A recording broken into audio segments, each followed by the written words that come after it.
kebalikannya dengan rabun jauh.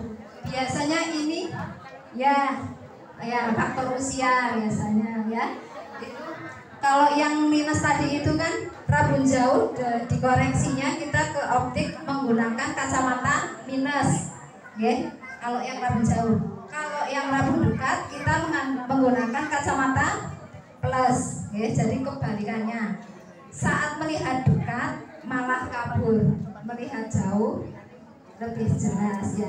Tapi itu bisa terjadi juga pada anak-anak, Bu. Jadi itu namanya kalau yang orang tua itu presbiopia karena faktor usia, kalau yang anak-anak hipermetropia. Jadi biasanya itu sejak lahir. Nah, kalau yang anak-anak sejak lahir itu sama dokternya berpotensi kemudian menyebabkan penyakit lain. Makanya ketika anak atau cucu kita lahir, kita juga harus memperhatikan umur, misalnya waktu awal bayi lahir kan baru bisa melihat cahaya. Nah, nanti sampai 3 bulan tuh kita lihat apakah bisa merespon atau tidak ya. Kemudian misalnya kita harus perhatian ya karena bisa melalui keturunan juga kalau misalnya gitu ya. Kemudian akan memicu penyakit lain. Next, Bu. Ya.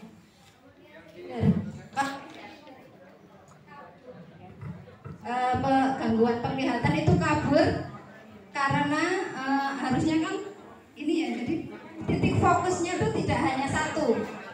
Jadi kaburnya tidak hanya saat jauh atau dekat, tapi bisa jauh atau dekat, dan pandangannya biasanya ganda ya, nggak hanya satu. Jadi mungkin kita sulit untuk melihat garis lurus. Nah, silinder itu. Terus mungkin kita lihat kok kayak double, orangnya kok kayak double atau tulisannya sulit untuk fokus. Nah, itu biasanya itu silinder. Oke. Next one. Kemudian mata juling atau lazy eye. Jadi mata juling itu yang kedudukan bola matanya tidak sejajar ya, Bu. Ya, jadi ada yang juling ke dalam, ada yang juling keluar ya. Itu saat bayi juga gitu harus kita perhatikan ya. Matanya bergerak keluar atau tidak itu harus segera diperiksa biar tidak menyebabkan mata malas. Kemudian ini ada penglihatan abrasi retina ya.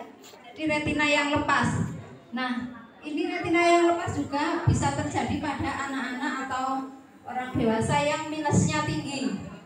Kalau minusnya tinggi itu kan tadi bola matanya kalau minus lonjong ya, Bu. Nah,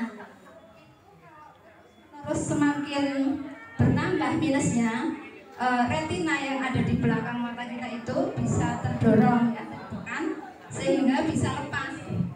Nah, kalau abrasi retina itu bisa menyebabkan buta juga.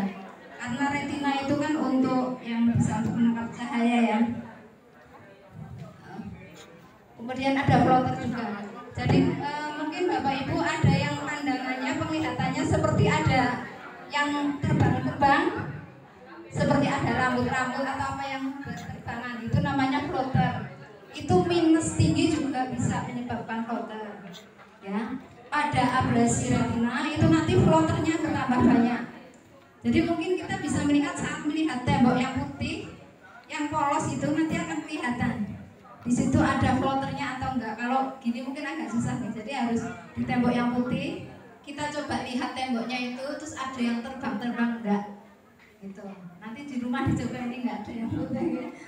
Oh iya itu nih. Nah ya, kalau yang polos akan kelihatan Bu seperti rambut atau apa nih. Floater. Nah, kemudian katarak. Katarak ini penyebab kebutaan nomor 1 di dunia. Oke. Jadi kalau katarak itu lensa matanya keruh, ya lensa matanya keruh. Tetapi kita bisa melakukan perbaikan atau agar fungsi matanya kembali normal dengan operasi, ya. Biasanya dengan operasi kita bisa melihat lagi. Nah, tapi untuk katarak ini kalau zaman sekarang tuh teknologinya juga sudah canggih. Nah, biasanya juga itu sebenarnya katarak karena usia, faktor usia. Kalau usia. Bisa juga sekarang banyak anak-anak muda karena faktor merokok. Jadi umur 35 tahun sudah banyak yang operasi